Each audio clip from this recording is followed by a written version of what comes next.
ನೀವ್ಯಾರು ಘೋಷಣೆ ಹೋಗಬಾರ್ದು. ಅವ್ರ ಸಭೆ ಸುಲಲಿತವಾಗಿ ನಡೆಯಲಿ, ನಾವು ಕಾಯೋಣ.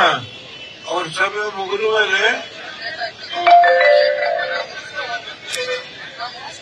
ಅವ್ರ ಸಭೆಯನ್ನ ಪ್ರಾರಂಭ ಆಗಿಲ್ವಾ?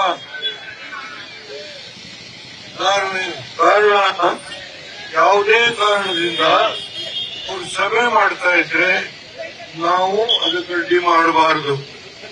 ಆ ಹಿನ್ನೆಲೆಯಿಂದ ಕೇಳಿದ್ರೆ ಈಗಿನ ಹೇಳ್ತಾ ಇದ್ದಾರೆ ಅವ್ರಿಗಿನ್ನೂ 1 ಗಂಟೆ ತಡ ಆಗತ್ತೆ ಅಂತ ಹೇಳಿ.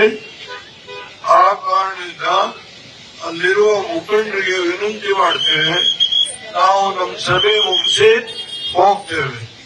ನೀವು ಸಭೆ ಪ್ರಾರಂಭ ಇನ್ನೂ ಆಗಿಲ್ಲ, ಲೇಟ್ ಆಗುತ್ತೆ ಅನ್ನೋ ಕಾರಣದಿಂದ ನಾವು ಕಾರ್ಯಕ್ರಮ ಮಾಡಿ ನಾವು ಸಭೆಯನ್ನು ಮುಕ್ತಾಯ ಮಾಡಿ ಮುಂದಕ್ಕೆ ಹೋಗ್ತೇವೆ. ತಾವ್ಯಾರು ಅನ್ಯತಾ ಭಾವನೆ ಮಾಡುದು.